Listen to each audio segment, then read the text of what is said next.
Hello. Welcome to the hoops, the court side of the, it's taking everything in me, not to say the New York Nets. At this time, they are, in fact, the New Jersey Nets. They are. I did wonder why they were, kept talking about New Jersey, and I was like, damn, someone must really love New Jersey. Yeah, Queen Latifah. I was like, she's cute. And I was like, oh, cool, you got a long commute. Okay, what? Lots of people live in Jersey and, work in New York. And then finally, when Mats came home, I watched 85% of the movie without him. He finally was like, no, this is all in New Jersey. And I was like, yes. Oh, okay. The buildings were looking a little bit shorter than I thought. Yes. It was all in New Jersey. When I think of the Nets, I think of New Jersey, actually. Oh, really? Yeah. Yeah, okay. I missed that. That's what I grew up with, was the New Jersey Nets. Well, the movie that we are talking about this week is just Wright. W-R-I-G-H-T. Just Wright is a movie starring Queen Latifah and Common, two actors. One is acting a little bit more than the other. Yeah. One is the Queen. Jennifer Hudson's boyfriend. I was about to say, every time I remember something about him, I'm like, oh yeah, didn't he date in real life? Everybody. And I was trying to bring it up to Moz, and Moz kept saying people, and I go, yes, but that's not who I'm thinking of. And then finally I was like, hold up. I don't Williams' sister? think I realized. No, didn't he date? He's dated Tiffany everybody. Haddish. Yes. That was before Jennifer Hudson. No, but when I started trying to figure out who it was, the amount of things that I was like, oh, commented to this person. And I go, not who I'm looking for, but my God, am I forgetting all of these? Yeah. Do you think he's the male Lori Harvey? I think he is. I mean, he was a Lori Harvey before Lori Harvey even was Lori Harvey. It's true. He's dated Erykah Badu, Serena Williams. When Mott said that, I said, hold the motherfucking phone. Because I was like, he goes, Erykah Badu. And I said, I'm so sorry. That makes every other person he's dated make so much sense to me. Because if someone tells me that their ex is Erykah Badu, I have to be like, you must be so cool and so great that that is. And also, again, I am routinely confused about everybody's ages. Yeah. Also Taraji P. Henson. Yes. Serena Williams. I said that. Angela Ray. And nobody ever has anything bad to say about him. I just feel like he's just a nice guy that, people date. And then for a while, and then they break up. That's the part that he dates everyone for 3 years. Yeah. And I'm like, that's not a 6 month, kind of 3 month. You were doing multiple couples Halloween costumes with each of these women.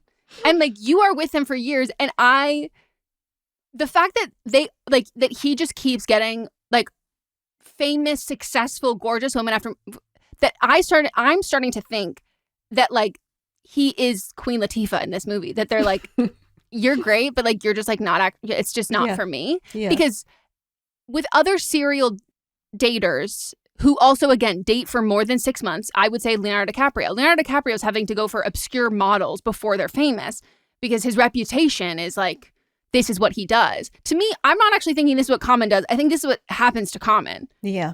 And I'm sure these women, they're he's so great. He's so great. He'll be so good for you. And he's great for 3 years. And then. Yeah. Well, Jennifer Hudson wants to get married. And he said, we've talked about it. Are they still together? I don't know what that means. Yes, they're still together. Oh my God. I fully thought they were already broken up. No, they live together in Malibu. I thought they had been dating for about 2.5 years. And I thought they broke up a couple months ago. They've been together, I think, since I thought I saw it 2023. Wow. How many engagement rings do you think he's bought? I don't think he's actually proposed to anybody. None of them? Mm-mm. No, 2022 is when they started. And then they have been living together since 2023. Okay. Oh, but they only confirmed it in 2024. Mm-hmm. But they were always together. Maybe that's what I thought the 2024 was, the breakup announcement. That's probably what I thought. Because I was like, we already knew this thing. Yeah, let me do a little search and see. By the way, they've celebrated their 3 years 1 month ago. This is the crucial year. I typed in engaged on this, and no, there's no hits. But like Tiffany Haddish told him she didn't want to get married. So I do think he was Queen Latifah's character in this movie. Yeah. Mary is mentioned. I said if he would marry anyone, it would be Jennifer Hudson. And he said, I feel like I have grown and the work that I've done on myself has allowed me to see that I am the marrying type. Sir, you're 50 something. Wait, no, that sounds like he's been told he's not. Yes. He's Queen Latifah's character. But also, now I have to go, unfortunately, I do have to go see his hallway to see if he really brought it. Because if that's the woman you're going to marry, I need you to do the best hallway we've ever seen. Okay. And I also need she better have told every single employee, you better show up. He better not have less people than the white boy from Abbott. I think he was on with other people. They did an ensemble walk. Mm-hmm. Those are always, because everybody reacts in such a different way. Okay, but this movie is about Queen Latifah, who's a physical therapist. Her character's name is Leslie, a physical therapist who can't find the right guy because they all see her as just like the homie. Then she stumbles upon a man who plays basketball, a tiny man that plays basketball at a gas station. He's the smallest man you've ever seen. If there was a time to call an internal meeting to say, maybe we shouldn't we shouldn't have the celebrity cameos be real basketball players when the man we are saying is the star of this basketball team he's an IMDb 6 feet tall. He's 5'11". Yeah. He's 5'11" max. But also I've told you about Muggsy Bogues, who was 5'3", and he was a star in the 90s. Totally. I do think they were trying to have this be, because I think you could have done it like to me, my reference of that would be a Steph Curry. But the thing with Steph Curry, Steph is like 6'2". When you see Steph on the court, you go, he's so tiny. You see Steph off the court with anybody else, you go, oh my God, he's massive. Unfortunately, Queen Latifah is in fact the same height as Common. Yeah. And I go, get her a jersey. She's already in her jersey. Suit her up, send her out. And she played when she knows what she's doing. Yeah, she played when she was younger. Like she's actually, if you've watched some of the MTV All-Star games they used to do back in the day. Oh, no way. Yeah. Yeah, she can handle her own. Mm-hmm. So I had thought I had seen this movie. This movie was one of those movies like Devil Wears Prada that was just like on TV. Yeah. So I have seen scenes. I have seen the scene of, not the opening scene. At first I thought I'd seen the opening scene, but by the way, the opening is almost identical to the opening of The Last Holiday. And I go, she is always cooking close up with some eggs in a nonstick pan. They're all, and by the way, it's almost same apartment too. I was like, whoa. She's in a house this time though. Yeah, but same style. Like I'm just like, okay. The same. But I've seen segments of the movie, but I did not ever at any point apparently see enough of it to know the plot, because I thought I was going into what I think it was marketed as, which is like a very sweet romance. I didn't know I was going to walk away from this being like, I am angry about this, about a lot of the choices that were made in this movie. Yeah.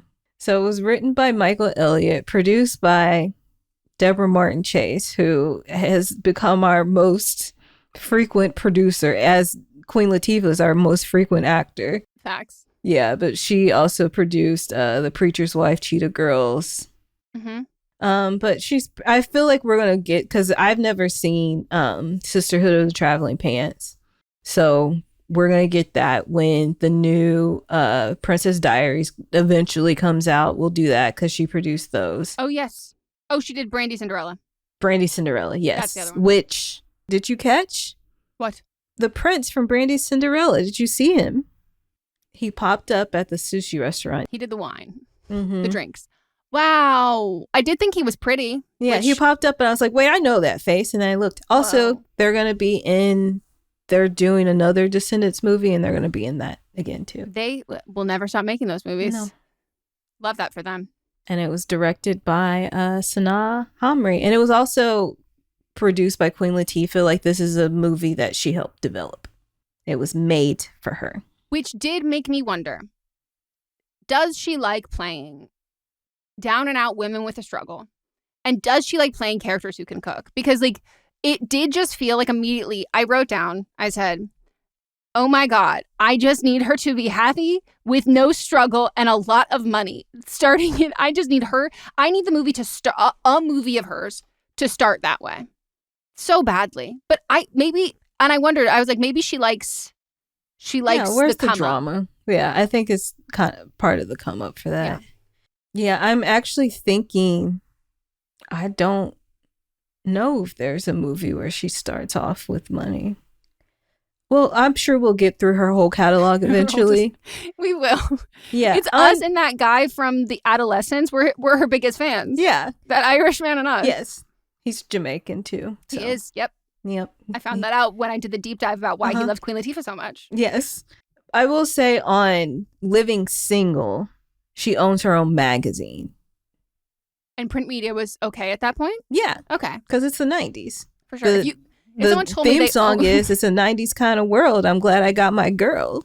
If someone told me they own a magazine right now, I'd be like, uh-oh. No. Financially ruined. I mean, it was a startup magazine, but she had an office and had like at least 50 employees. Oh. Yeah. Wonderful. She That's has all I need. a brownstone in Brooklyn, and her friends rent rooms from her. So I need her in like an Olivia Pope coat with an Olivia Pope apartment with an Olivia Pope doorman. Like that might be Equalizer.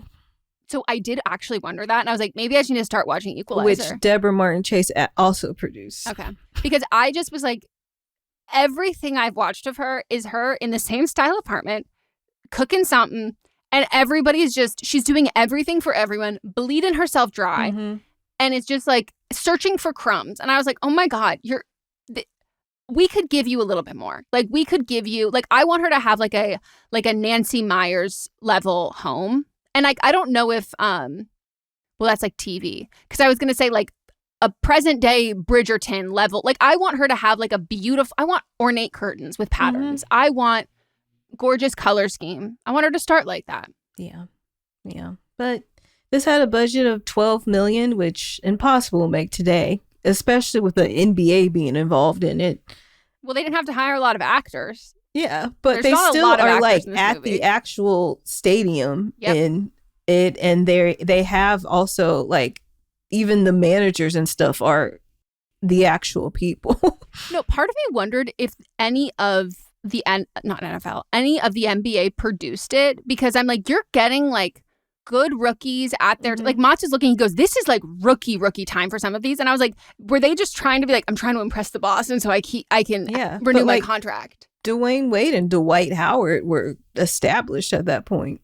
I will say my biggest note is I did need them to reset the cameras when they had the people who are over 6 feet tall, because the way that they made those men look like they had the tiniest heads in the entire world because they're shooting them up the whole time. I said, that's a tiny head. Dwight Howard does have a tiny head because his shoulders are so wide. Yes. His shoulders are like 5 feet long, so his head does look very tiny on top of his head. They both have smaller than average heads, but the way they filmed them, I said that's a pin. That's a oh my God. But it made $21.5 million, which is great for rom-com. Oh yeah. Yeah, so I gotta say I do love a good formulaic movie. Me too, but I'll push back on the fact that this was formulaic in a way that I was like, I almost didn't want it to go to the places where I knew it was going to go. Mm-hmm. And that to me is like the best kind of like formulaic, because you're like, no, you're going to put this person through this. You're going to make them suffer. And they go, yeah, for the sake of the story, I'm going to make them suffer. Yep. Raise your hand if you want her to suffer. And I don't want her to suffer. They wanted her to suffer. But you gotta buy into the genre. That's why I keep telling people, like, you have to buy in the genre. This is the genre. Mm-hmm. We are introduced to a character that if I'm going to make a list of people who, if I had to be friends with this person, I would be so exhausted. Who is played by someone who I also refer. She is a shapeshifter to me. I can't recognize her in anything she's in. Paula Patton. I can't either. Melissa? I literally go squinch and I go, who is that? When she starts talking, because when she starts talking and moving, I know that's Paula Patton. But as soon as she stood up off that bed, I said, hold up. And then Mons goes, wait, what is she from? And I go, we've seen almost everything she's ever been in. And we pulled it up and I go, Hitch? And he goes, Hitch? And I go, yeah, that's her. Like, she is a shape shifter. And then if I look at present day Paula Patton, that present day Paula Patton is none of the versions of Paula Patton that have been in all of the Paula Patton movies I have seen. I've said this my whole life. Casting directors must love her. She is a shapeshifter. And I will never be able to understand the Paula Patton is the same Paula Patton in all of those movies, who's the same Paula Patton now, who is in fact the same Paula Patton who was married to Robin Thicke. Since they were together since they were 13 and 14 years old. I will never be able to understand the timeline. I'm just baffled that it feels like she's traveling time and space. Because she also does not age. No! Like, when she said she was 30 in this movie, and I was like, she had to be like 40. Like, but then I looked it up. She was actually 30. No. And then she just looks the same age. But looks like a different... Doesn't look the same every time. I was like, as soon as I saw it was Paula Patton, I said, I should have known. As soon as I said, who is that lady? I know her, but I don't know her. I should have been like, my first guess should have been Paula Patton. But my God, her character, Morgan. Oh my God. We are introduced to... the most vapid. Holy motherfucking shit. Like, the stereotype of, what is it called when the chasing... I forget what it's for basketball, though. Yeah, it's a derogatory term for women who seek out dating, specifically basketball players. The one for hockey is puck somethings. They used to do snow bunnies, and I was like, that really tells you about the racial breakdown of hockey, that's the term that they're using. And they're like, we invented that. And I go, that's not what that means. Nope. But puck sluts. Yes. If you've ever listened to F Me Pumps by Amy Winehouse, that is the definition of who Paula Patton's character is in this movie. Oh my God. She's got a vision board that she is making for her future life as a wag. Like, that's what she's doing. And we find out that she is Leslie, Queen Latifah's god sister. And we find out that she doesn't have a job. She's living in Queen Latifah's house that she bought. Beautiful house that her dad's helping her fix up. She's her dad living there. Played by James Pickens Jr., who, if you watch Grey's Anatomy, has been retiring for the last 22 seasons. Chief Weber. As soon as he came on screen, I said, that's a nice looking man. Yeah. It's a nice looking man.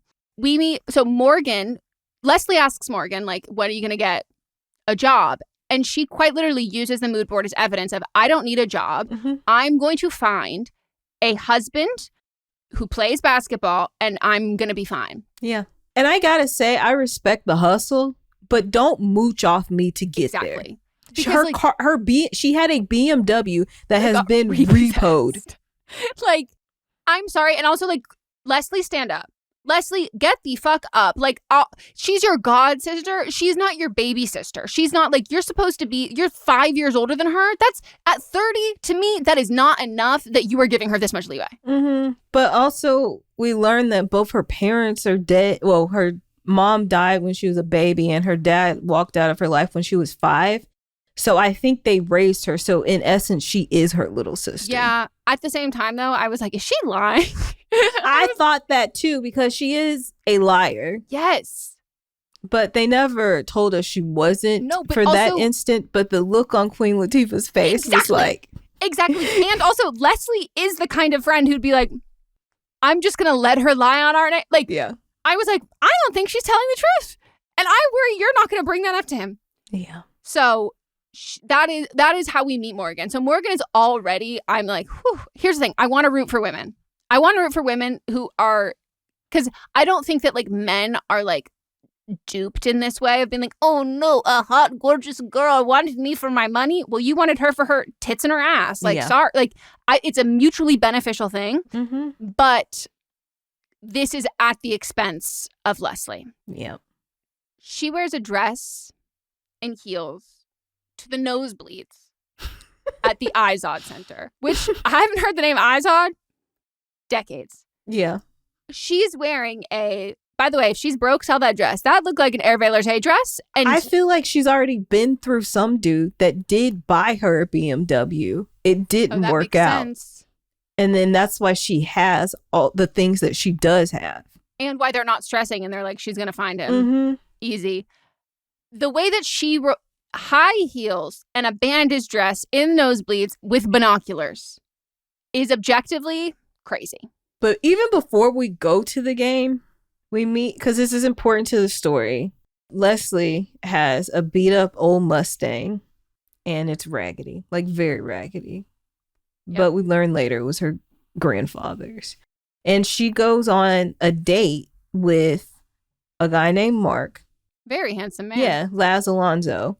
And they're having a ball, like a great time. They have so much in common. They like the same things. He's getting her to try things that she hadn't tried before. Like, this looks like a match made in heaven. And when they go outside and she's like, hey, you know, like, let's go to a game next time or something. He's like, I mean, like, you're cool and all, but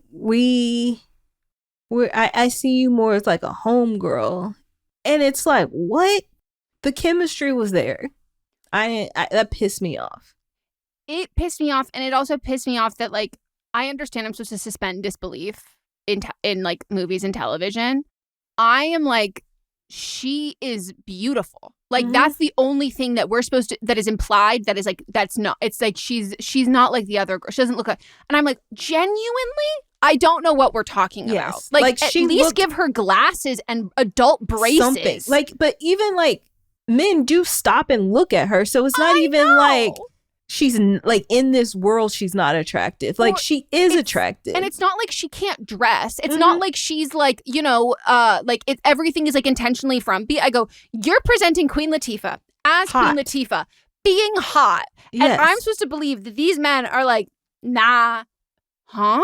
Like, it just, and she is everything. Like, it's just, that part drove me crazy. And I go, put her in, I don't know, like ugly Betty her. Like, do something where you're intentionally trying to mislead us into thinking that, like, it's what's on the inside that counts. I go, well, what's on the outside is fantastic. Right. Like, she's in this tight black dress. Her titties are sitting up. Like, she looks incredible. Gorgeous.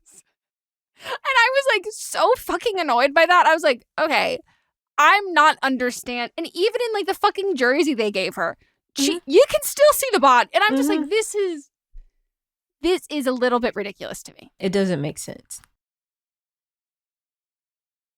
They're talking about going to the game. And even Morgan is like, you can't be yourself until after 5 years of marriage. And I'm like, this is so stupid. And her mom, played by the iconic Pam Grier, is like, you're wearing a jersey to the game? It's a basketball game. I was a little confused by this. Also, they're like, you can't be your regular self. I'm like, her regular self is great. People like her. There's nothing that she's like, oh, you need to hide this about you. What's there to hide? So we get to, at the game, Common, whose character's name is Scott McKnight, is playing basketball. And I'm supposed to believe this man can dunk. He is so little. And like, with love, he, next to the babyest face, the D's, Dwight and Dwayne, they both have the babyest faces you've ever seen. He looks so old and so tiny. And he is, because they said he's been playing for 10 years. So he's supposed to be like 32.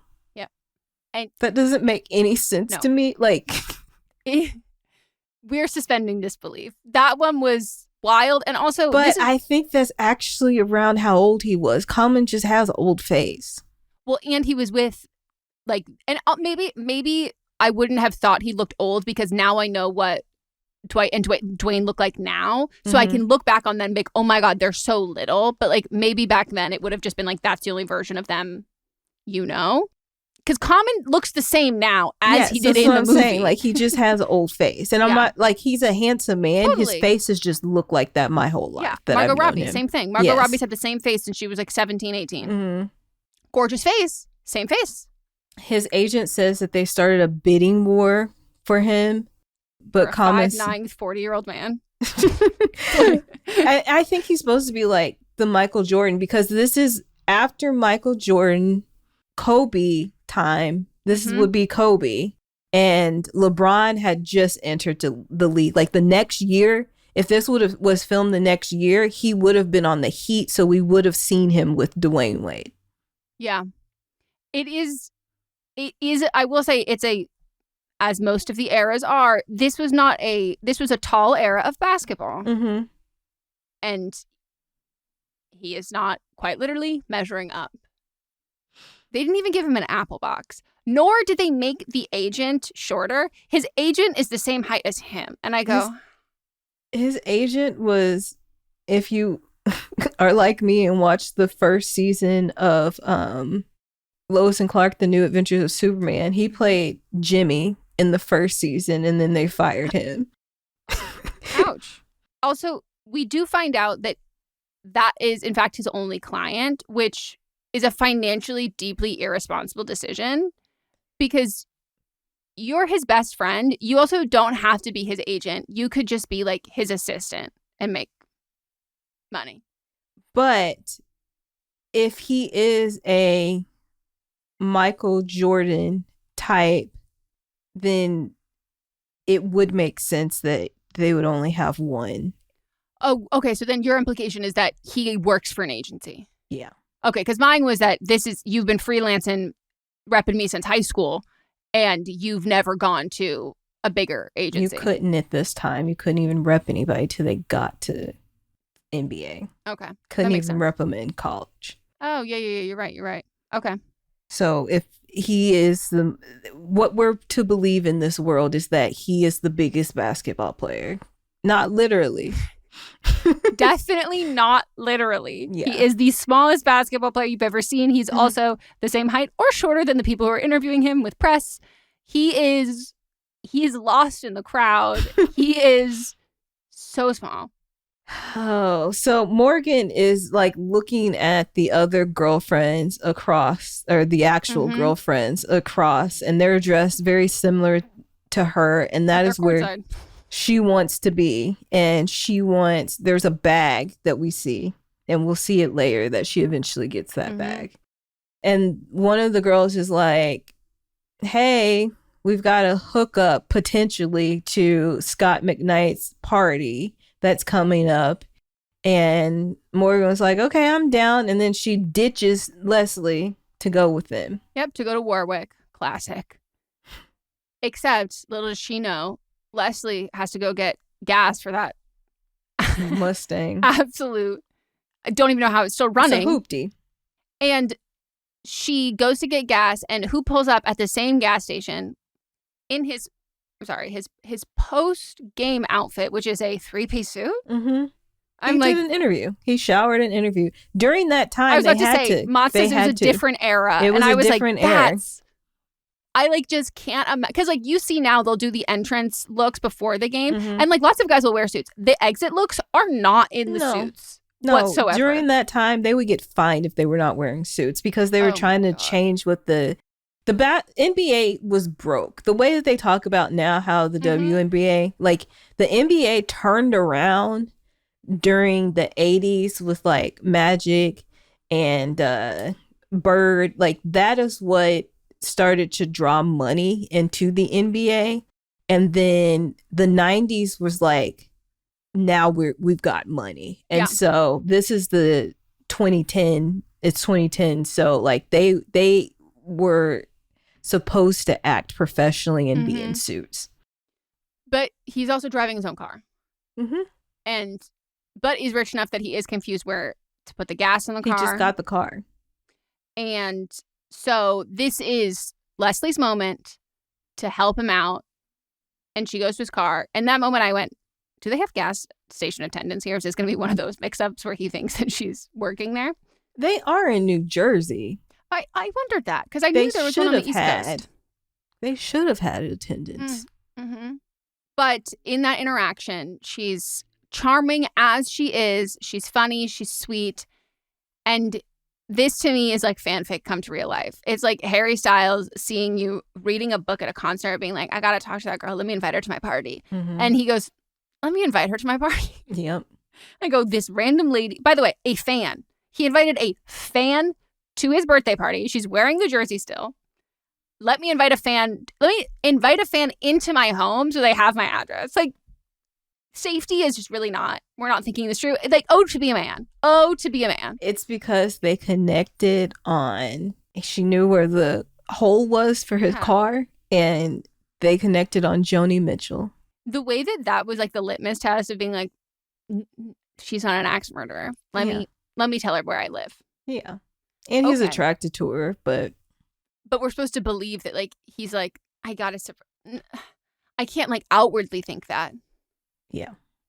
Okay. So her godsister doesn't have any success in getting closer to getting a ticket to Scott McKnight's birthday. Mm-hmm. So she surprises her. And I go, don't bring Morgan. Don't bring her. Also, while she, like, surprises her, Morgan has just gotten home from being out all night, which that also means she was not successful with the other players that like to go out and party. And she hasn't had anything to eat because she says she doesn't eat in public. And I go, okay, you know what Morgan needs? Therapy, not a husband. Yeah, she needs some protein, some carbs, and therapy. Yeah, like... Because she's not getting enough oxygen up to that brain. No, you're about to reward the girl who is mooching off of you. Not only, she's not just sleeping on the couch. She's got her own whole ass motherfucking room that I know you furnished. You're going to reward that behavior with, hey, I got us tickets. I got us an invite to the party. It's also important to note that Morgan does ask her. She says, are you into him? And Leslie says no. I think that's important. Oh, I didn't even remember that part. So didn't really seem that important in my mind. It was important because I honestly don't think she would have gone after him if she knew that. Yes. Now, towards the end of the movie, I do think you're right that that's probably what it would have been. But at the same time, to me, if I'm Morgan, I'm like, let's look at the history of this. Like, has she ever felt like she could be interested in him? Like, this to me is like a long-standing standard of how the relationships with people go between Leslie and Morgan and men. Like, it's just, like, I don't know. But I said Leslie is a way better friend than me. Mm-hmm. Way better friend than me. Yep. They go to the party. Before we even go to the party, yes, this pissed me off. So Pam Grier, Queen Latifah's mother, Leslie's mother, is helping them get ready to go to the party. And the thing is also, the parents are like, you're absolutely beautiful. Use your assets to get a man tonight. Mm-hmm. And Pam, what's her name? Something with the J. Pam Grier is going on and on about these beautiful diamond earrings that she was wearing the night that she met Leslie's father. And also her mother was wearing it the night that she met Leslie's grandfather, the man that gave her this car that she drives. Mm-hmm.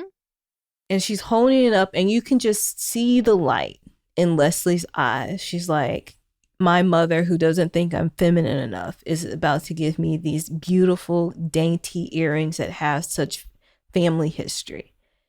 And then her mom goes, even though she's wearing this beautiful dress, later, her mom goes, Morgan, you can wear these because Leslie doesn't like flashy things. That's what she says after, but she says they should. What she says, it's something along the lines of like, someone might as well get some use. Someone might as well use these. I want them to actually work. Mm-hmm. And I was like, whoa, what is the beef you have with your own fucking daughter? It's also like Leslie has been going on dates. It's not like she's not going on dates. No, it felt like she was being punished for not being successful enough at it. And Morgan's not successful either. I know. She's a hot mess. Again, you needed to make Queen Latifah heinous for this to make sense to me. Mm-hmm. I go, give them each an earring. They'll both win. Right. So they go outside and Leslie's dad tosses her the keys to his shiny car. So they don't have to take the hoopty, and he says that every princess needs a chariot. And he's so Love sweet. Him. Me too. He's so sweet in this. They walk into a party, and his agent gives a toast to the birthday boy. And then McKnight goes up to Queen Latifah at the bar, and you can see that he's spitting all over his face. Also, when Queen Latifah is telling Morgan about him, she's saying he's not like other guys. He was on the phone talking about how they need like more people at this charity event that he has for kids. Yeah, like he's really nice. He's sweet. He's not what you would expect. Mm-hmm. He's a good guy. So as they're talking at the bar, Morgan uses this as the opportunity for her to come up and lie as she does. She's on the phone talking about, oh, Leslie, I have to go because I have to go plan for the charity event I have in the morning. Liar. Drive there, call a taxi, leave on your own. You got around at the party the night before. Right. So not only is she ignoring that they're already having a conversation, ignoring that Leslie is there to have a good time, but she's taking away the whole moment.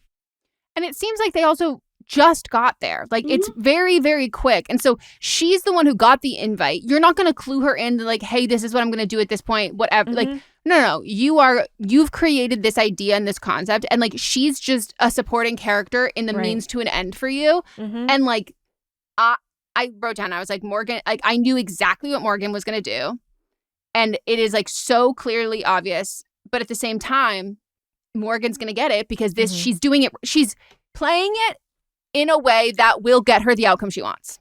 Yeah, she's being very nonchalant. She tells him that she doesn't date basketball players when he asks for her number. She forgets his name. Yeah. Total bullshit. Again, men love this, though. Yeah. And so Leslie has already told him that she lives by herself and she just bought this house and the area that it's in. So they leave the party the next day. Guess who shows up at the door? McKnight. He's there to see Morgan. Even though, again, they share another moment of their chemistry being so evident. Even the dad sees it. Yep. And so Leslie's yelling upstairs for Morgan. Morgan looks outside and just knows that's his car outside. I don't know. She is looking a hot ass mess, but then gets dressed in bridal lingerie. Also, you left early. Why do you look bad? Right. You didn't moisturize last night? You got home early. Right. Should have done a whole face mask. Like, Queen is ready to go to work. She's already working. She's had breakfast. She's about to leave. So then we get a montage, basically, of Morgan and Scott McKnight going out on all these dates. And Morgan has also said that she wants to be a brand. Like, she doesn't want to be just a wife. She has dreams. And it's like, what are your dreams? To have perfume? I think she mentioned that. Yes. So we get the montage of them going on dates. Queen Latifah opens a magazine. They're all over the magazine. And she's happy for her. Yes. She is happy and impressed. Couldn't be me. And it's been 3 months. And they haven't even talked during this time because Morgan has been following him around the country because she doesn't trust him not to sleep with other people, which is not in his character at all. No. And if she knew him, then she would know that. Well, she also doesn't have a job. Right. Or a place to live. She can't, I mean, she's got a place to land, but she doesn't have any obligations on rent. Right. So 3 months have passed. Scott is having a party because he is the captain of the All-Stars on the East, which actually lines up because All-Star games are this weekend. So lines up perfectly with current time. Funny. It's always over my birthday weekend. Except for next year, they're changing it for some reason. But anyway, he's leading the East team. Morgan says that Scott has changed her because now she doesn't have weave in her hair. I also don't picture him saying that. I don't either. He has no hair on his head. He has no leg to stand on. That man has opinions? Yeah. Okay. He didn't say that. Maybe he just was like, he saw her one time when she had it out and was like, your hair looks so pretty like that. Yeah. I could see him saying that, but not take your weave out. No, it's like she's trying to like hack the system. Like she's not having conversations. Like everything is like recorded in the brain as like stats of like how to reach the next level. And she says she initially went after him for all the wrong reasons, but he got inside her heart and they're in love. She's giving Queen Latifah tour of the house and is like, in the closet, mind you, that's where we're going to put the baby. I said, out of this big ass house, you're going to put the baby in the closet? Okay. And we find out that he has a secret room that she's like, I hope it's like not bad. Right. And I'm like, you need to be asking more questions. Mm-hmm. And then we get to back downstairs and Felicia Rashad is there. This cast is really stacked. It is. And so Felicia Rashad is his mom, is Scott's mom. Scott asks Morgan to marry him, and Felicia is not buying it. She is not excited. She talks to him later and is like, y'all are moving way too fast. Mm-hmm. Then we're at the NBA All-Star game, and Dwayne Wade. So there's, on a different world, there's a character, Dwayne Wayne. No, that's too confusing. Yeah. Dwayne Wade is there. And randomly, John Legend's face is also in the crowd. The way they kept cutting back to him, and I was like, what? Okay. I think him and Queen Latifah are friends, from For what sure. my memory. I didn't know we needed that many cutaways to John Legend. Also, I read in Fun Facts, Kanye West and Amber Rose were also in the crowd, but they ended up cutting them out. And I'm like, thank God. Whoa. That is They were totally different people then. Oh my God. That would really have dated this movie. Like, yes. I'd be like, whoa, of its time. That's crazy. Wow. And then Scott gets hurt. The sports doc comes out. I definitely saw that scene on TV. I remember that. Yeah. And this is why now in the All-Star, they used to go hard in the All-Star games. Now they're just passing the balls back and forth because they're like, we can't get hurt. Mm-hmm. They go, Morgan, Felicia Rashad, and Common and the doctor and the agent all go to the doctor. He has some torn ligament in his knee. If rehab doesn't work, his career could be over. Now, here's where they have lost me again in the suspending of disbelief. You mean to tell me that you are the number one player in the NBA? You've been playing for over 10 years and you have never once had to rehab an injury? Not this back. They were saying this is a career-ending injury. This isn't the same kind. Like, this is one that's terrible. They said it in this scene. I guess. I just mean the psychological aspect of, like, him, like, not being, like, him, just the whole thing of it, The stakes are also that his contract is up. And yes. So if he doesn't, and also they're saying that he can't play until next season, and next season, like, he will have no contract because nobody's going to pay for an injured player. I guess for me, I think of, like, pretty much everyone, when you get hurt in the NBA, it's your knees. And, like, I assume all knee things are bad, but I guess all knee things are This one was really bad. Different. It was I forgot what exactly they said, but it's like the worst one. They didn't say ACL or meniscus. No, it wasn't. Yeah, it was like else. A third. They were using some letters, but I don't remember what it was. But it was okay, so it's so worse. bad. Yes, yeah. And then they're saying Bella Goldsmith is a miracle worker that will be working on his leg. Bella is bent all over him, but Bella does not look interested at all. No, when I was telling him, because he wasn't here at this point for that, and I was giving him a recap, and he goes, so, like, what was the Bella vibe? And I was like, Ali Larter. Wasn't played by Ali Larter, but, like, that was the vibe. Yeah. And so she's stretching him out and stuff, but because Morgan is so insecure, she's threatened by Bella. Also, he does not give me the vibes of a cheater at all. No, but, Morgan gives me the vibes of a cheater, and I think that's why she's so worried. Yep. So then Morgan's like, you know what? My god sister, she's a physical therapist and she is not a threat. You already should have gotten her the job before this. Yes, you should have. It's also so deeply insulting to be like, she can live here with you. I'm not even worried about that. Mm-hmm. So, and this is when we also see that Morgan has that bag that she wanted in the first scene at the basketball game. And so Leslie gets the job with no interview at all, just cleared by the team. And she's cleared by her actual job as a leave of absence. Yes. I can see people in New Jersey being like, you're going to help, like, Michael Jordan, then go. That makes sense to me. For sure. I do think they maybe would have wanted to cut, like, if she's working for a hospital, like, You know what I mean? I, Like a live-in. I don't know that they'd let you have like a live-in contract because like, I don't know. Wouldn't they still be liable? But maybe not. if she's not, her contract is separate though. Like she has a contract herself because physical therapists her can have their own licensing is thing. through, not through them. Yeah, you're right.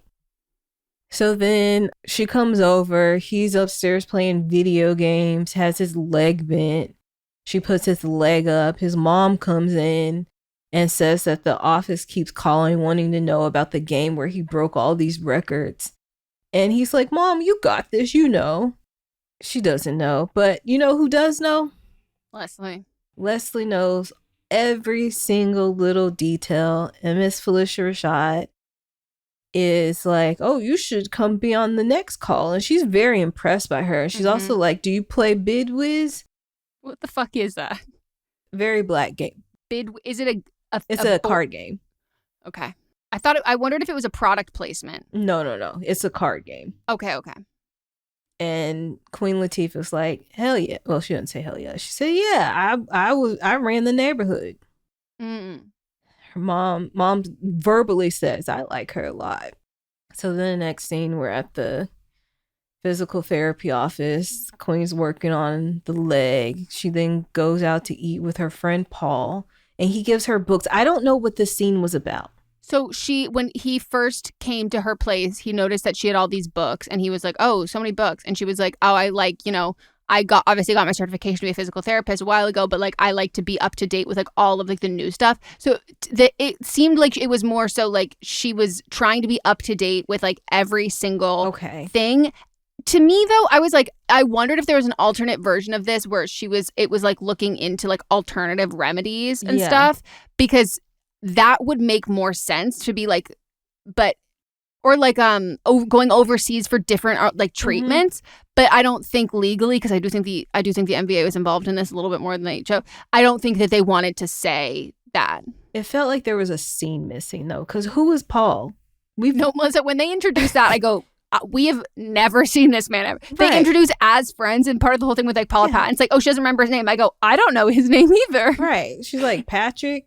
Yeah. And Peter. I go, who knows? This man is brand new to me. Why wasn't it somebody that we already saw at the hospital? I don't know. Even just like standing there. He didn't even need to say anything, but like. Explain the scene. Yeah, no, I have no idea who that man is. Then Morgan comes in with a bunch of shopping bags. Paul does not like her, which I did like that. Yeah. Paul was like, here comes the most beautiful woman in the world, according to her. And I said, ooh, Paul, damn. Right. Give Paul more to do. Also, you guys must be close if he feels comfortable saying that about her to you. And they've been around each other, obviously. Yeah. And then Queen is like, why don't you? Because Morgan's like, I can't be at home because all he does is sit around. Like, he's there.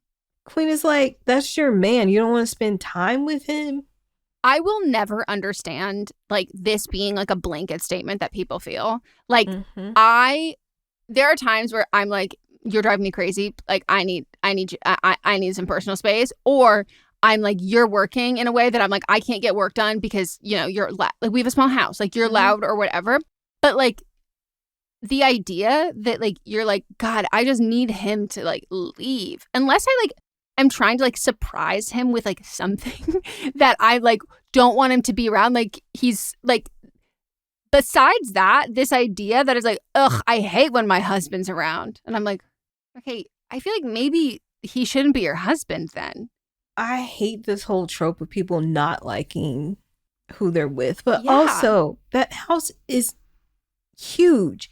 You could be in another wing and wouldn't even know he was there. Just say you want to spend his money. But also, there's a whole secret room you don't even know anything about. And also, I'm pretty sure it's implied that his mother lives with him too. Like, there is room for you to do your things. But his mother doesn't like her. So yeah, but I think the mom's probably avoiding her.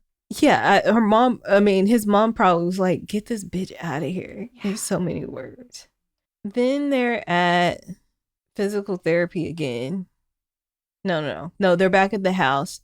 And McKnight is flying his little toy plane around. Leslie is with him. Dwight Howard comes in with his 24 feet shoulders. And that tiny little head that they, again, are shooting him from an upward angle. It's cruel. It's cruel.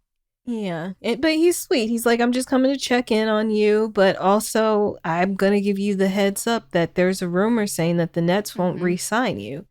And what we know about both him and Leslie is that New Jersey, the Nets are their life. And I'm like, how do they feel now that the Nets are no longer in New Jersey? Yep. Good question.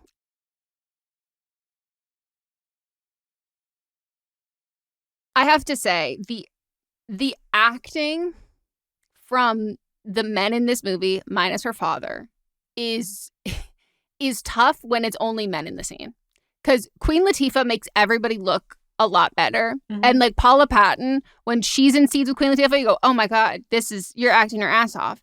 When they are, and I feel like they did more speaking cameos for the players that they were like, we gotta cut this down. We gotta cut this down. Because they're also so young. There's also so many that are like credited that I'm like, where were they in this film? I'm like, where's Jalen Rose? I missed him. Where is he? Full name credit? Yeah. Like, okay. So I do think they leaned on that a little, and then they were like, okay, so these guys actually cannot really act. It's just Dwight Howard and Dwayne Wade. That's all we need. Very stiff.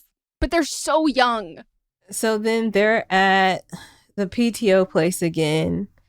McKnight asks Leslie if she's heard from Morgan, and Leslie's like, last thing I heard, she was out shopping.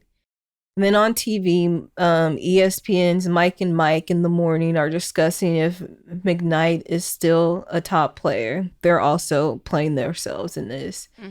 And McKnight angrily turns off the TV.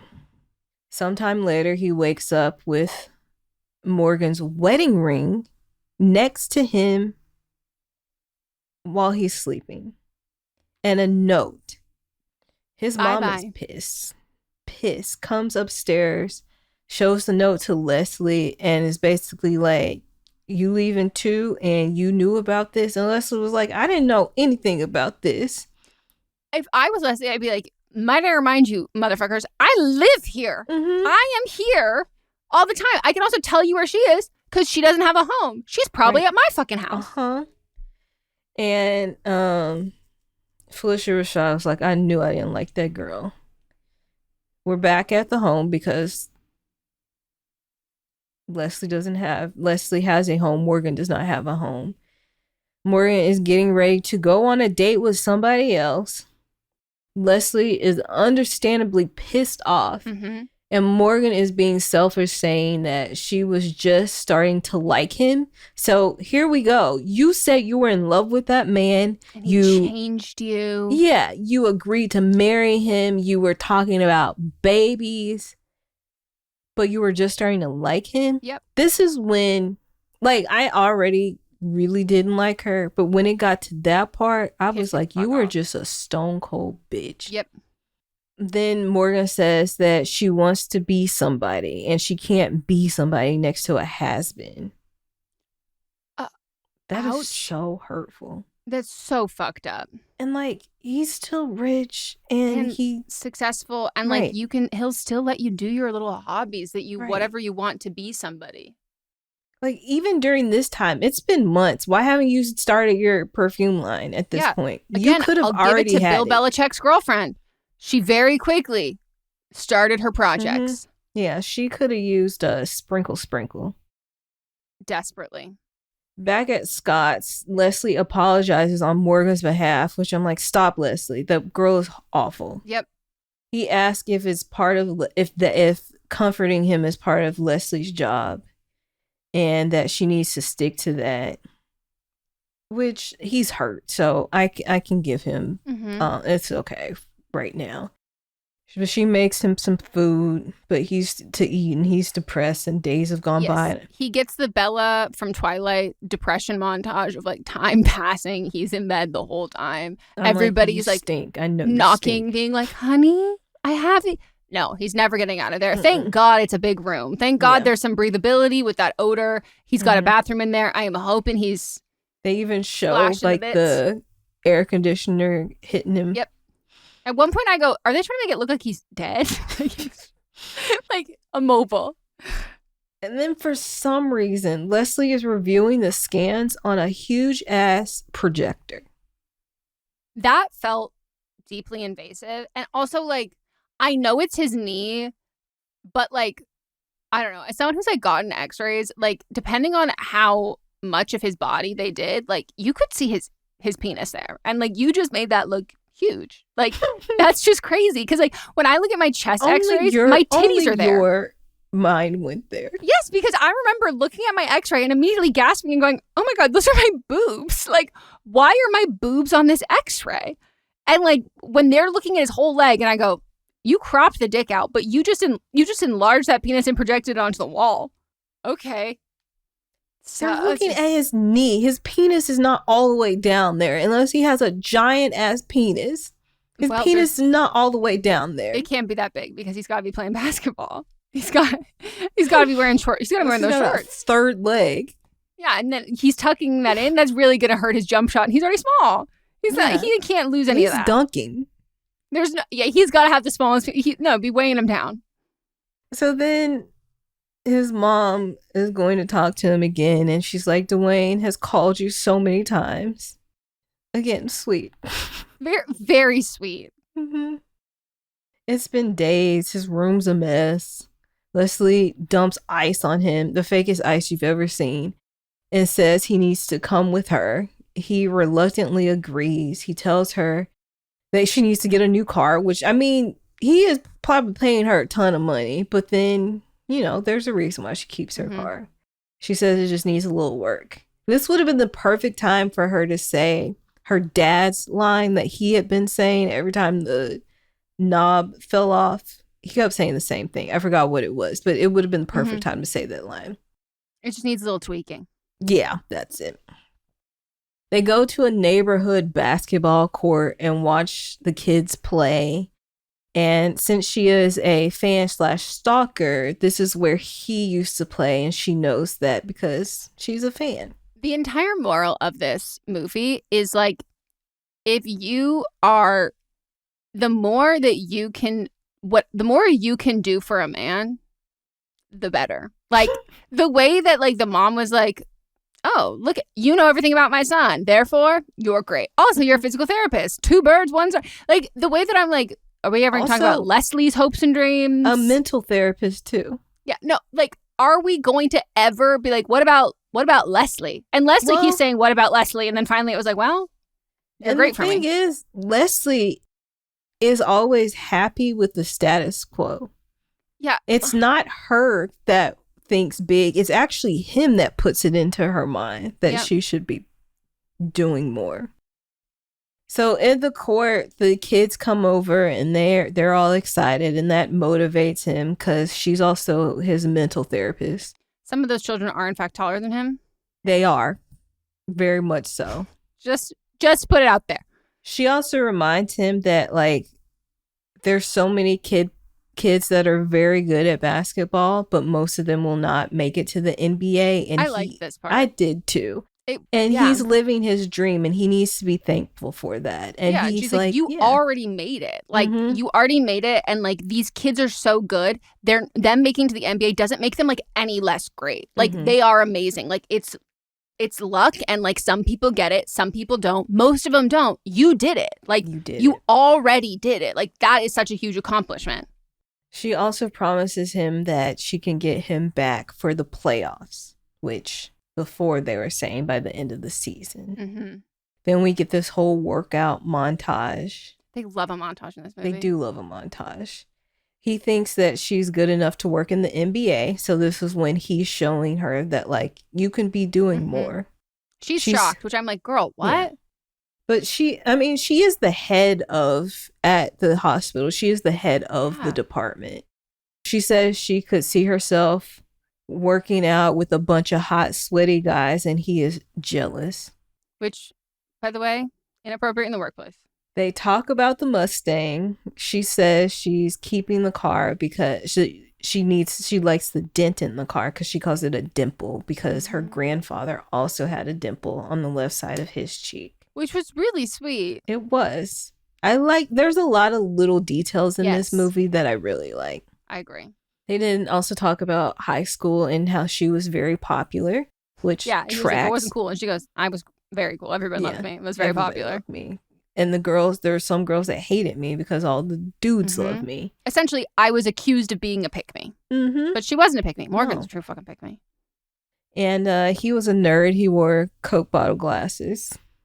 Then they bond over Jamaican food. And she's like, I thought you were just into sushi. But he knows what he's ordering. Which is a call, like, well, it's a foreshadowing for sushi later on. He then shares that he never knew his father, which Morgan also knows and uses it to her advantage later. I forgot that part. And then Leslie and Scott lounge on the couch and they play spades. Meanwhile, she's like sneezing and stuff. He also asked her how. He's like, I've been watching you. You haven't gone any dates. You haven't been texting anybody. Clearly, he's interested. And he asks why she's single. And she says she hasn't found what she's looking for, the one who she can't live without. He's like, you're getting sick. She says, no, I'm not. Cut to him making her soup and bringing it to her because she is sick. And he takes care of her and feeds her. They fall asleep on the couch. Which I'm like, you're going to get sick now. Yeah, but he doesn't care because he's so smitten. But she's been taking care of everybody her whole life. And he's like, now you need somebody to take care of you. I thought that was sweet too. Then we're at the practice facility for the Nets, and all the suits are watching him playing, and these are the actual people. As soon as they started acting, I said, that's not your job. I can immediately tell that is, because, and Mats was like, I actually don't know. He's like, I'm not sure. And I said, I can promise you. He goes, you recognize them? I go, no, but I have eyes and I have ears, and those are not actors that they hired for those roles. They wonder if he's ready to play. He immediately gets the ball stolen from him. And then they say they actually have no chance because the team sucks without him. So they got to play him. Later at home, Queen Latifah is carrying a plate of cookies that has marshmallows. Fluff should have been ice cream. I actually prefer marshmallow fluff because ice cream gets it too hard. I don't like that. I guess the cookies are supposed to be soft. Okay, it makes more sense. But in my mind, it was hard cookie. It's like my issue with s'mores. I don't even like a hard cookie with the ice cream on it. I love a s'more though. It has to be the right ratio. And then she can hear the piano being played coming from that secret room, which he wants to be heard because the door is wide open. Also, Morgan, I'm sorry, secret room, you can hear it with the door open he said he just started playing again. He hasn't played in forever. And he's like, I suck because I haven't played in a long time. I have a hard time believing a woman who like lies to marry this man. You haven't looked in the secret room. That's the thing is like I can understand her never hearing him. But do the recon. But you never looked. No, Queen Latifah, he is openly playing for her. He wants her to hear. So then she sits down and sings along while he's playing, which is cute. It is cute. A little jazzy jazz. And when did she let out her jazz album? Dana Owens. Good call. Jazz. Oh, it was like 6 years before this. Oh, okay. So that would make sense though if it was timing. Yeah. But this is also something that they bond over is jazz music.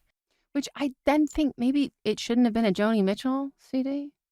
Like maybe he had a big painting that said Miles on it. Maybe have Miles Davis. Yeah, or like I don't know, like Etta James or like lots of other that I was just kind of like, okay, you were like, I really love sad white lady singer songwriter. Like then I expect you to have an acoustic guitar, and then you guys like you start singing like Imogen Heap, like, and I'm pretty sure in real life he does play guitar too. Yeah, I was like that really does that. I feel like they did it on accident, or it was like consistent. Yeah, it was different drafts got mushed together. So then, he wonders if he'll fail and wonders if who he'll be without basketball. And she's like, you'll be Scott McKnight. His personal cheerleader. Add that to her resume. He reaches for her cookies.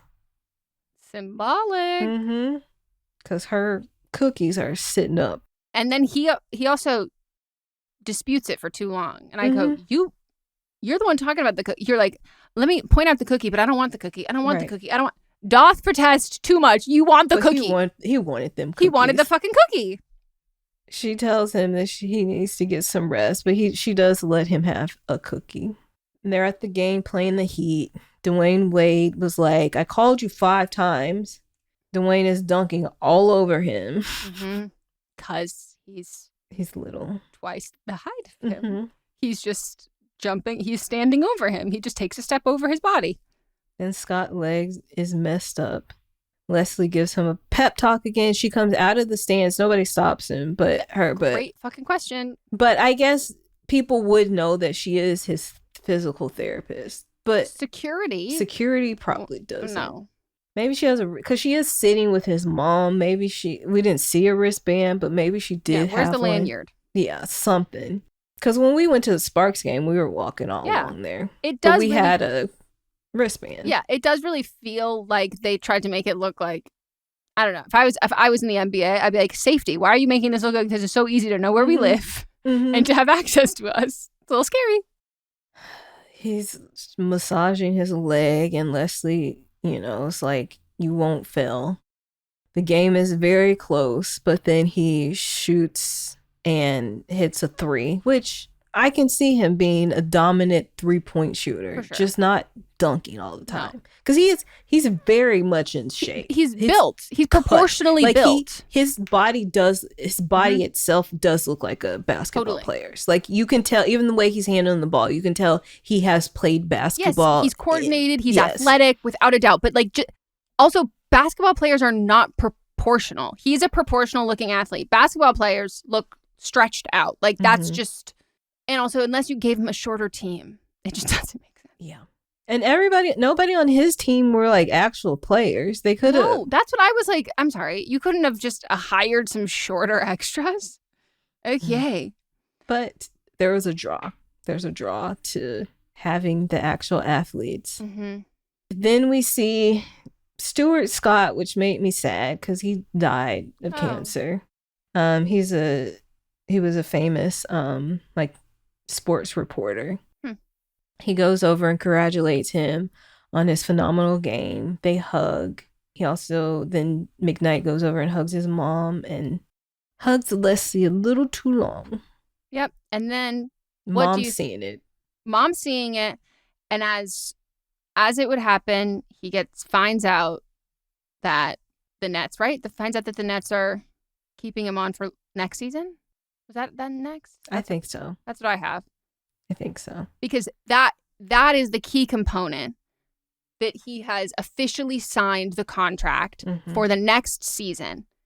It's public. Everybody knows. Not only did he have this amazing game and seemingly an amazing recovery, he now has the fresh contract. Ink has been signed. And then take a gander. What would then happen as timing would have it? But before that, he tells Queen Latifah that she deserves a bonus and asks her to go to dinner with him. Oh, I almost blocked this part out because it made me so mad for what happens after. So he takes her out to dinner. His chauffeur for the night is blown away by her, so much so he needs to leave the room. That man ran out the room. And again, I'm sorry. She does look beautiful. She doesn't look so different than how she's looked every other time we've seen her. No. When she's gone on dates before, it looked the same. Exactly. I think she might be wearing the same dress that she was wearing. No. This one is different. He's in a goddamn tuxedo, by the way, this is different. Where the fuck? Mott's walked in at this point. He goes, are they going to the Emmys? Where do you go to dinner in a tuxedo and a gown like that? Well, he's rented out a jazz club. Which, by the way, if you're renting a place out, I actually don't want to be that dressed up because we don't have to be. The ambiance. I'm okay. It's a romantic comedy. For sure. I'm not laughing yet, though. The famous Terrence Blanchard is there playing with his band, and they are having a great ass time. Later, she's great on a date. They go back home, and guess what? Her car is covered. She's like, what is this? Pulls it off. He's gotten it not only redone on the outside, but also inside it's got touchscreen. And I'm like, this car is ahead of its time. No. I was like, damn, when was this movie made? This is like, and when he said he was giving her a bonus, I was like, don't take her on a date, get her a fucking new car. But he did something better, which was like, he kept the dimple on that side. Yes. He gave her, they called them butterfly doors, which I don't know when we changed that name to something a much darker door. I think the other one was first, because I knew it as the other thing first. Okay. I've always, and I'm glad there's a name for it that I didn't know there was an alternative, because I'm like, I don't want to call it that. Yeah. But he kept all that stuff where like he just restored it. I'm like, this is like those Broncos I see on Instagram that I go, damn, I want this. And it's like $350,000. I've already I'm sorry, that's less. It's like $2 million. I built one and they keep texting me. So like the actual owner claims. It seems like they're very personalized text messages. Because I don't know who all is buying these cars, so he probably has a lot of time on his hands. Yep. But she's excited because the only way that they could keep the dent in the door work properly if it had butterfly doors. She gives him a quick little, but then he pulls her in for a full-on makeout session. You can tell he was nervous. I was like, okay.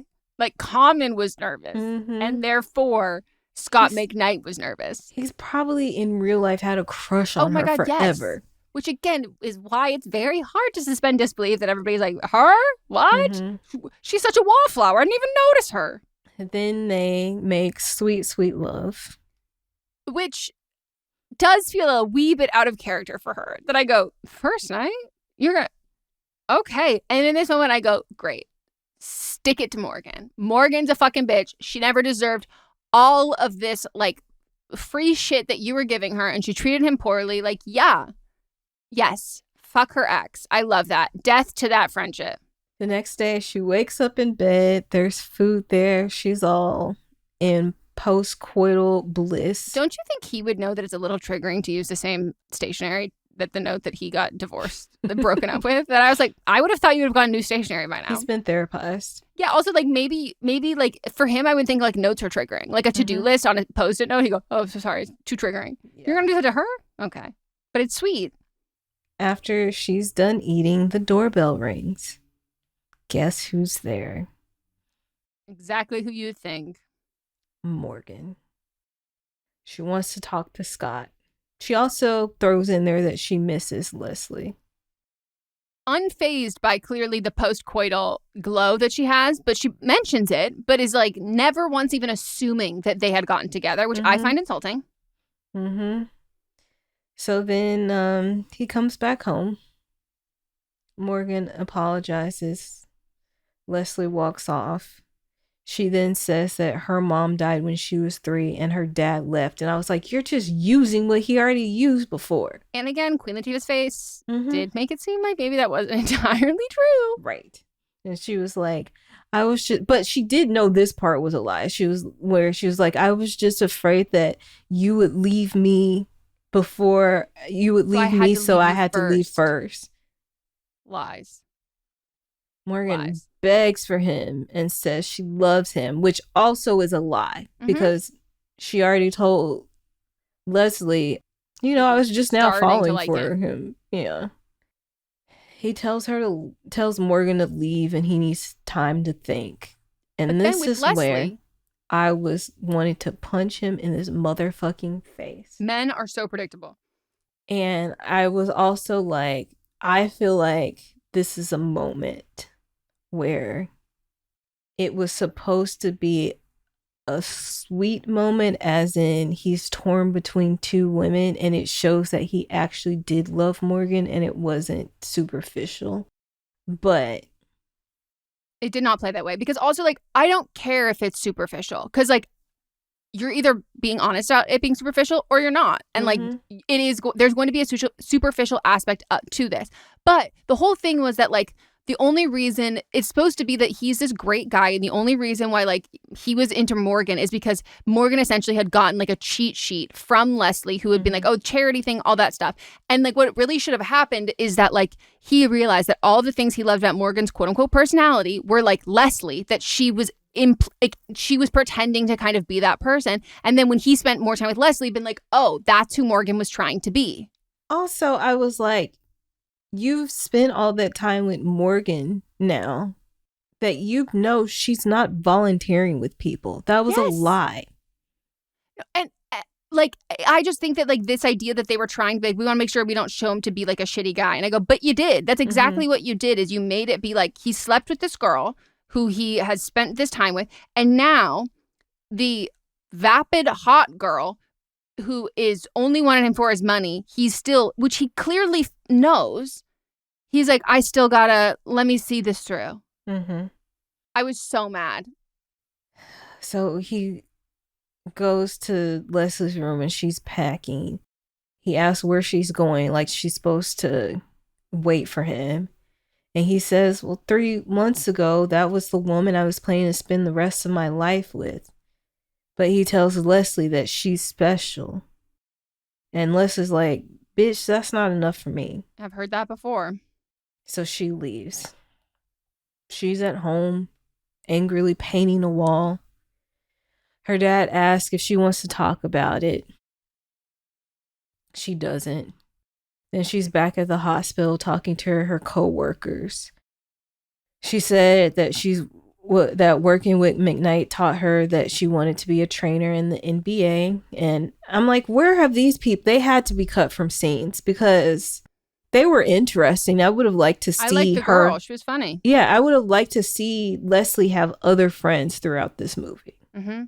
Or even like, why wasn't the guy, Paul, why wasn't Peter he Paul. one of these people? Great question. So Morgan and McKnight go out to sushi, and there is Prince Christopher, Brandy's Prince Charming, as the wine man. Yep. And take in mind, they're at a sushi restaurant. What? All about the image, everything. She's like, I thought you just get sushi. With Morgan, he does. And Morgan's like, yeah, I might have jumped the gun a little bit, but while I was out shopping, so she's got his card back again, I guess. So quickly. Men are so predictable. Yeah. I stopped by the plaza and I booked our wedding date. Is that too soon? Or else we're going to have to wait for another year because it's going to be in a couple weeks. And he's like, yeah, it was premature. He tells her that they need to take it slow after everything that happened. Then we get not quite montages, they're just cut tos. Leslie is at home looking on her laptop and he is playing his piano. And I guess now that the cat's out the bag, he's got the piano room open and Morgan just walks by. She's not even like, oh, this is what was in the weird room. No. Can I shut this door? Oh my God. She's I was like, so annoyed. damn, Paula. And I'm like, you're not annoyed, you're annoying. Yep. Thank you. Awful. Leslie has 3 missed calls. One from the Phoenix Suns, one from the 76ers, and another from the Nets. At Scott's. Oh, no, this is where it was. At Scott's, his agent tells him he's got a new 5-year contract. And yeah, but they were already talking about it. Yeah, they had been talking about it. And then the agent also says that Leslie has gotten 5 offers from 5 different teams. He now, after a decade, he has a second client. Leslie.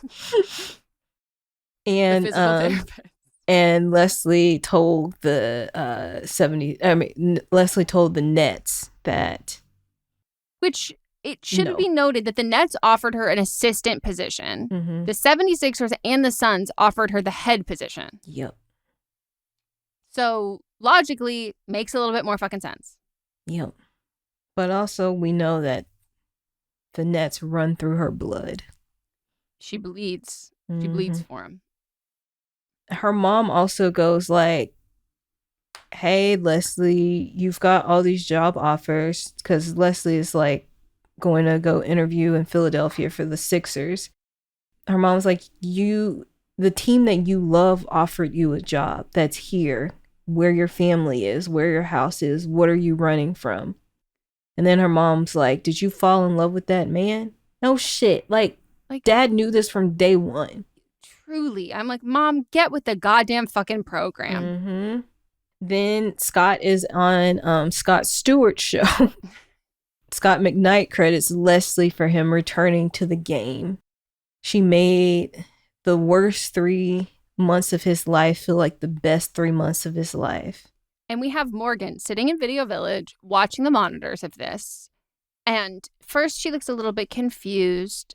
And then she has this sense of like peace and smile and understanding, which I go, by the way, that is not the fucking Morgan I know. That is not the Morgan you wrote whatsoever. Well, you're holding on to that one line she said. I'm that holding I on because remember. I think that line was there for a reason. The line was there for a reason. If she would have known that Leslie was into him, she never would have went after him. For sure, but I just do think in general, like, you would have picked up on it by now that like something's up there, because she's never really been around them at the same time except for in the early. As soon as he's talking about Leslie, she's like, he's like, I gotta, sorry man, I gotta go. Takes the mic pack off and runs, and he sees, by the way, it doesn't even look like he was gonna find Morgan before. Morgan he wasn't. Morgan is gone. She invisible. pops in and he's like, oh, and it's like he doesn't even have to say it. She goes, I got it. I know. And I go, understand. I'm sorry. She's great. If you understood and you knew it, you would have known that she had feelings for him,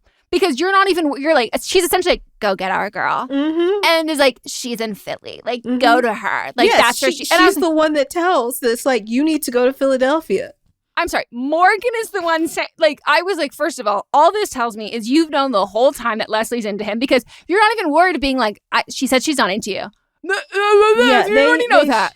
They should have done a better job of showing that, like, at the end of the day, they're both girls for each other. Totally. Like, it should have been like, do you have feelings for him? I know you spend a lot of time with him. Like, say the word and like, I'm out. But like, you didn't she never asked. do that. Yeah. Because the whole time I kept being like, I'm sorry, how the fuck are they going to end up together? And like, she's going to be, so remember Morgan? She's still going to be my maid of honor. Like, I was like, how the fuck is this relationship going to stand? And also, I was like, if she's not lying about having no family, sorry, Morgan, now you lose the only other family you've known. Right. Like, what? Yeah. But they tie it up in a bow so quickly where he goes, and she goes, it's all good. And I'm like, what? And all that gave me is I was like, okay, Scott, good thing that you love Leslie, because all this tells me is she is sleeping with Dwight or Dwayne behind your back. There is something. She's already got someone else lined up. I was like, that other dude that is played by McCabe. That's the guy's real name. I can't remember. Oh, First Date?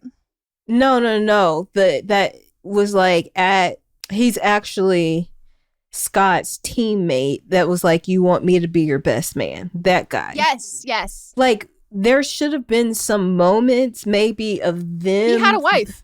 Oh, shit. Which I don't think Morgan cares about. Maybe her and the agent. Like something. Because the way that she's fine, I go, okay, you should be worried that she's this fine. She already has somebody. The whole time I kept being like, is she going to cheat on him with one of his teammates? Like, there's literally nobody else on the team. There's a whole roster. Right. Somebody. Yep. So he goes to Philly while she's giving her interview. She's doing a walk around with Elton Brand. Shows the training facility. She's pretty much sold that she's taking this job. She walks outside. Question, is this UTA parking lot? No, I think it was the actual training facility. Okay, well, the training facility looks an awful lot like UTA it does from look building. Like the parking lot that is constantly under construction and on two sides of the street. Yep.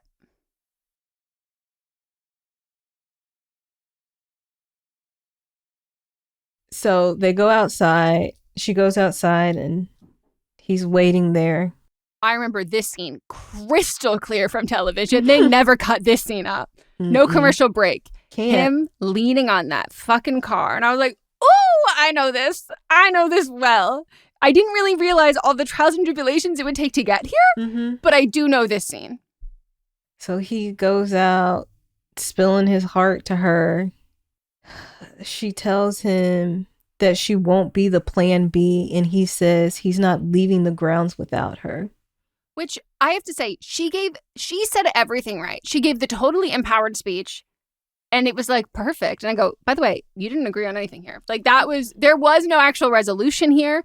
But his whole thing, the only line that saved it for me was he was like, okay, Philly, then we're going to Philly. And I was like, oh, you're going to leave your contract for her. And he's like, if you go to Arizona, I'm going to go to Arizona. It didn't matter where she would end up. He was going to be there. And it doesn't necessarily mean that it sounds like he was like going to play for the Suns. It was like, then I'm retired and I'm retired. And I was like, okay, now I get it a little bit more. But like, also, remember, I feel like we're moving a little fast. Yeah. And his mom has said this many times. Except for her. She likes her because she knows all of his high school stats, which is weird.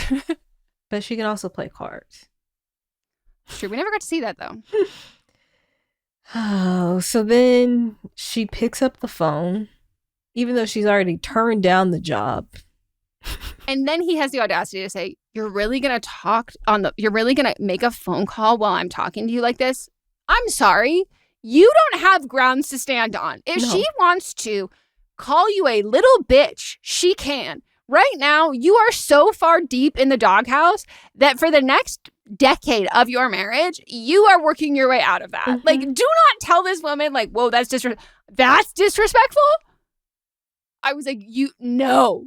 This woman is way too motherfucking good for you. Yeah. She calls the Nets and says, hey, I'm going to take the job after all. And at this point, I was like, why are you not negotiating and saying that? Because we saw who the other trainer was. He was there, that old white man that ran on the court. It's time for him to retire. Everyone else offered you head position. You're taking assistant in Jersey. Yeah, you need to negotiate this. Also, more importantly, if you're serious about dating this man, you cannot work for the team he plays for. Philly is a much better idea. You're getting paid more. You have a better title. It is not that far away. And you're not having to rub up on someone at work. It's not the Nets. But again, have we talked to HR and is it okay? I mean, granted, I'm sure he can do whatever the fuck he wants. He can do what he wants. So she calls the Nets and says that she'll take the job. They kiss and confess their love to each other. Then we get a chyron that says the next season. Oh my God, is that how you say that? Mm-hmm. Oh, okay. Good to know. Not how I have ever pronounced it. Leslie and Morgan. And I just kept thinking Leslie Morgan. Leslie. I didn't think that the entire time until you just said that. I said, well, funny, Leslie Morgan.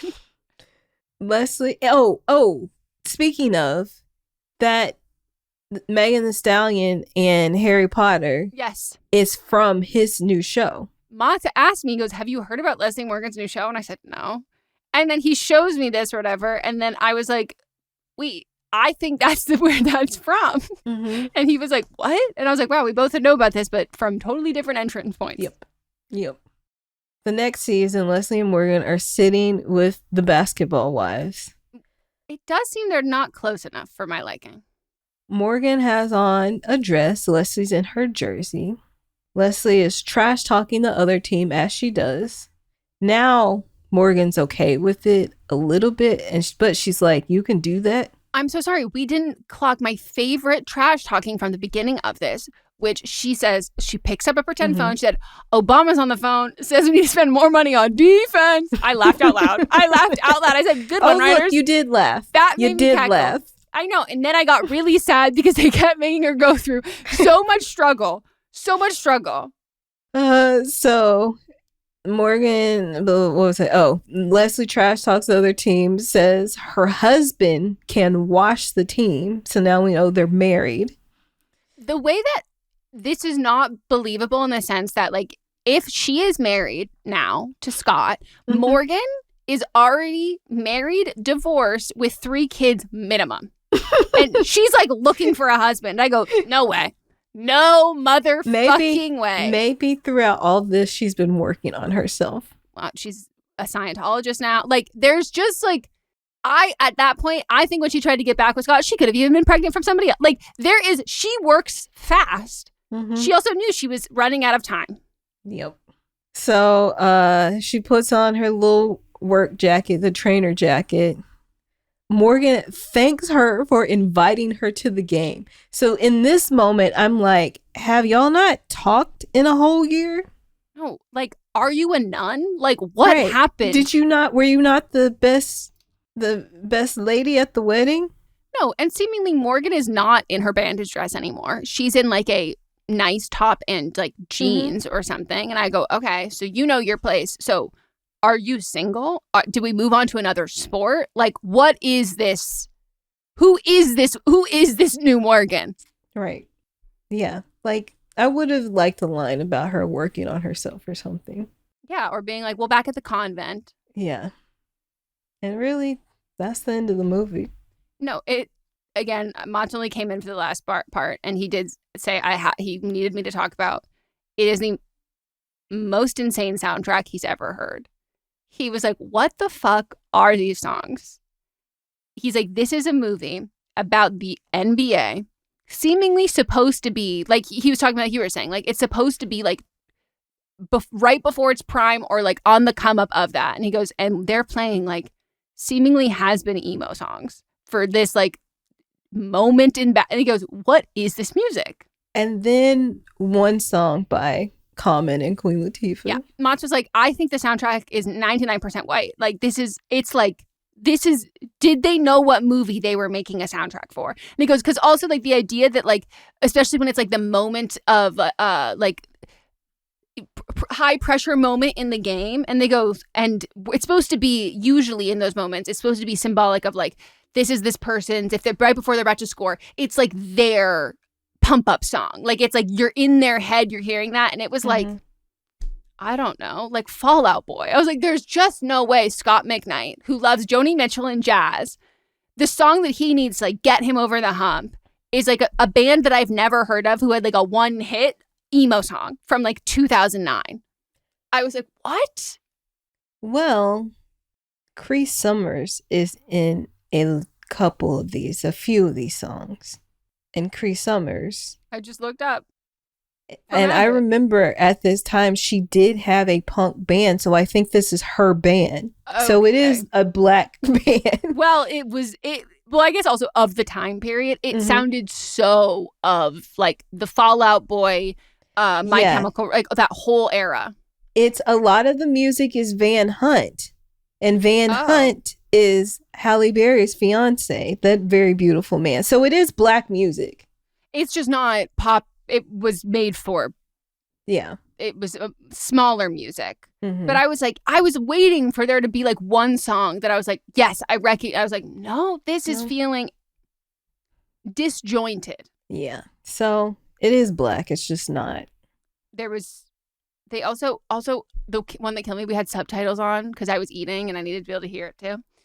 And it said hip hop music plays. And I was like, that's not hip hop music. Like it was quite literally like rock music, like dun dun dun dun. And I was like, okay, even the subtitles are getting this wrong. That's not hip hop. Not at all. Oh.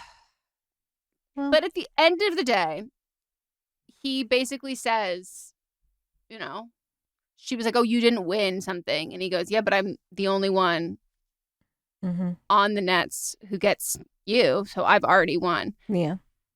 They lost the game. If you're going to end it, and he's like smiling and happy. And she's like, why are you happy about this? The only thing that helps is him being absolutely on a puddle in the floor, obsessed with her, kisses her feet.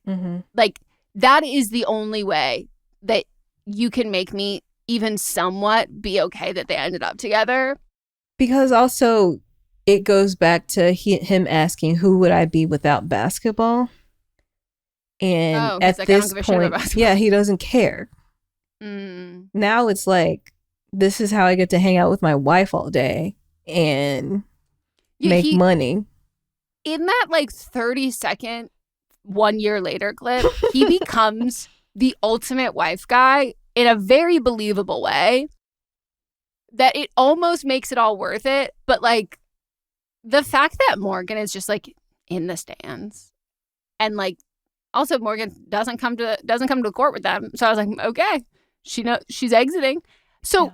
I was just, also, they're not hooking Morgan up with anybody. They know everybody. No, Morgan. By the way, at this point, I think Morgan has been banned. Like, she's on a list of like, don't talk to her. And that's the other part. When she like, if Morgan is 30 and she's hot and gorgeous, and like beyond being hot and gorgeous, she knows how to get these guys. Mm-hmm.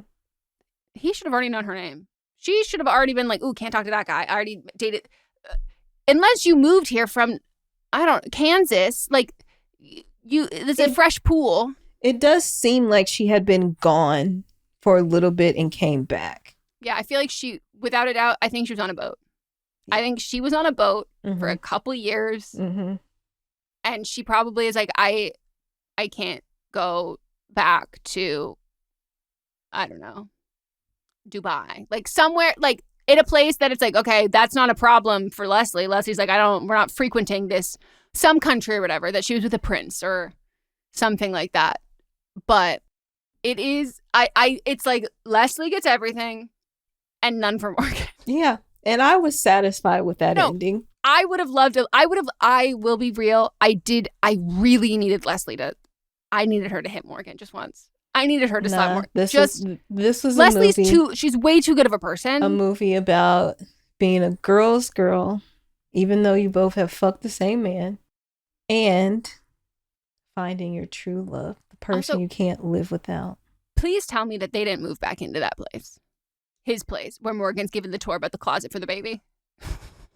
I feel like I need us to have a new place to live. Yeah. And also, I liked her house. She's been working on her house. What happened to that? Yeah. Maybe she gave it to Morgan. Shut the fuck up. She sends Morgan a wedding invite with the deed to the house. Here, take it. I don't need it anymore. No, she still owns it. She's like, you gotta pay rent now.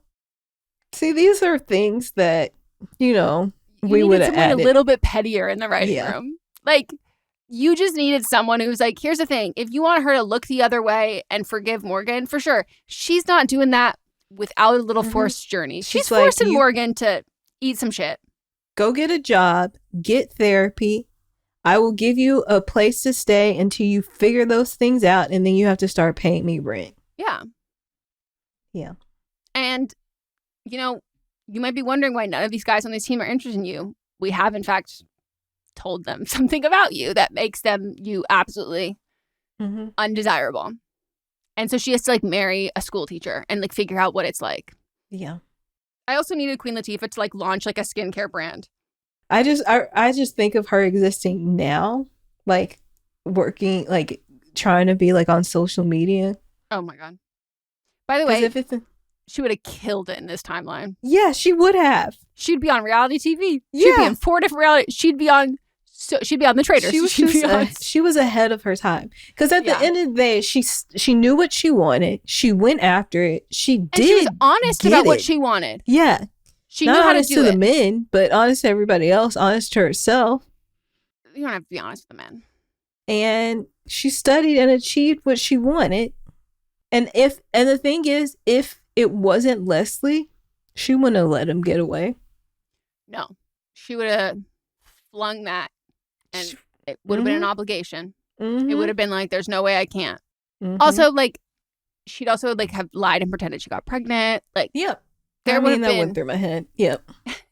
There would have been so much. And just like the idea that she like, puts up shop? What's it called? Closes up shop after this, and it's just like all done. I'm like, you can take this idea that like the hoe's out of the game. And I'm like, so is she like terrorizing the women of PTA? Like that fight is still in her. Yeah. That delusion is still in her. And like, I don't know how Leslie reins her in a way, but seemingly she does. I would love to know where she's at now. Me too. Someone asked Paula Patton. I think Paula Patton would have a big opinion on where Morgan ends up now. Yeah. The sequel would be about they've waited a little too long, but the sequel would be about her. Yeah. I do think they're sending her to like wilderness camp. Like being like, you have to stop.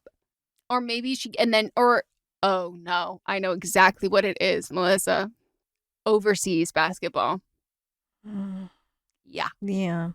100%. Because they're so famous over there. So she becomes the number one wag of like Romania or something like that. And like they're so famous there. She insists on living there full time, even though a lot of the athletes come back, but because they are the most famous people there ever.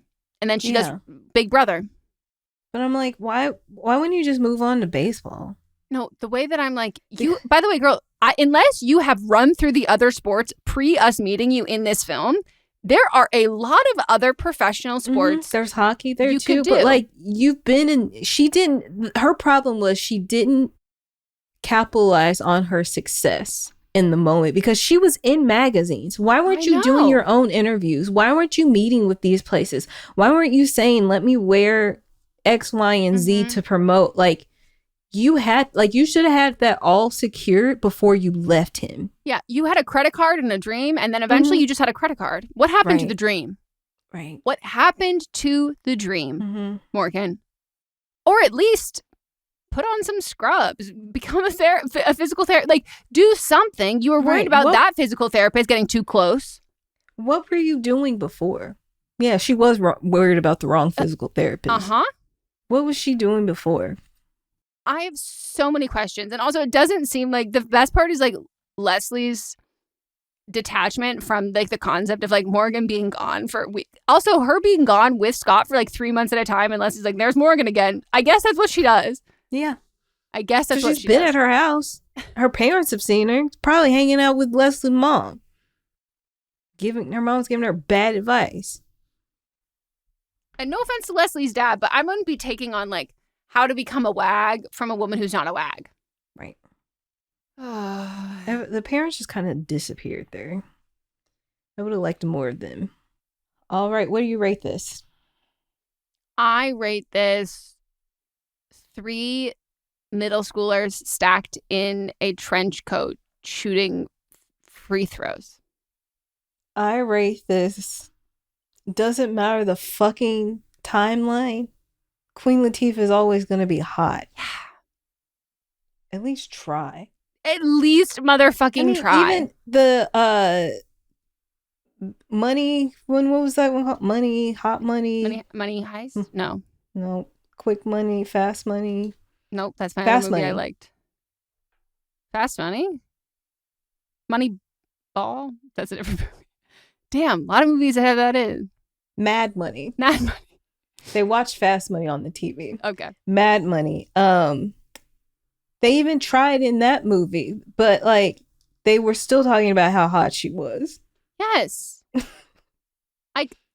At least they tried, though. Well, at least, like, the other movies, it's like Queen Latifah's like, I don't know how beautiful I am. And all the men are like, look at you. You're so fucking hot. So the idea that it's like she and the men are like, well, look at me. I'm just the ugly stepsister. I'm like, genuinely, what are we talking about? Again, at least give her, like, bad bangs and, like, big old glasses that distort her face and, like, a snaggletooth and, like drool. Cool. She was cool in high school too. Like, yeah, like she is what men would be like. That's the perfect woman. I know. Like, she loves sports. She's hot. Like, like give her like, make her the clumsiest eater ever. Like, she's just got like dried pasta sauce all over her. Like something. Everybody's like she's perfect. But you know what? If I'm Queen Latifah and I'm developing a movie about myself, I'll be humble. Maybe this is what I'm gonna do. Yeah. I'd say that this is like, it is like a deeply real thing though. Like this concept of men who are like, this person is perfect. Everything about her is like perfect. And it's like, she is interesting in her on her own right. And these men are interested in her. But the what they go for is the woman who is devoid of personality, who molds herself to be perfect for him, who's just overtly interested in him. Like, that is all that it takes, is just to being obsessed with him. And, like, that's the expectation. The thing that I pushed up against, though, in this sense is that a lot of times with that trope is that woman, like, I don't need to take care of a man as part of it, but she was also taking care of him. That's the part that I don't understand, in the sense that it's like, so the only thing that she has that, or she doesn't have that the other people have, is like, she has her own sense of self and she has her own dreams and goals. And it's like, but this idea that men wanting someone who's like so centered around them and like, I mean, to be fair, that is also like the athlete trope, that it's like everything is about them all the time. And so like, to them, it's like an expected aspect of it. So the people that they date, you don't expect them to have their own things. You don't expect it to be about them. But Morgan wasn't even taking care of him. No. She was out shopping. I was like, have we not figured this out now already? Yeah. Yeah. I would have liked him to figure it out on his own. Yeah. Because I'm like, if I'm Leslie, I am actually finding him unattractive. Because like, this feels like you're kind of stupid. Okay. Well, what are we watching next week, Megan? Isn't it Bridgerton Part 2 yet? No. Oh! Okay, then TBD. I thought it was next. We still got another few days after we record. Okay. Well, I'll come up with it and then we'll add it. Okay. All right. Look in the show notes for next week. Bye. Bye. This is a Sister Sign production hosted by me, Megan Rinks. And me, Melissa D. Montz, plus Diamond Imprint Productions. Post-production by Coco Lorenz. Production assistance by Melanie D. Watson. And music by Ryan Hunter and Giacomo Picasso. It's tax season, and at LifeLock, we know you're tired of numbers. But here's a big one you need to hear. Billions. That's the amount of money in refunds the IRS has flagged for possible identity fraud. Now here's another big number, 100 million. That's how many data points LifeLock monitors every second. If your identity is stolen, we'll fix it guaranteed. One last big number, save up to 40% your first year. Visit LifeLock.com/podcast for the threats you can't control. Terms apply.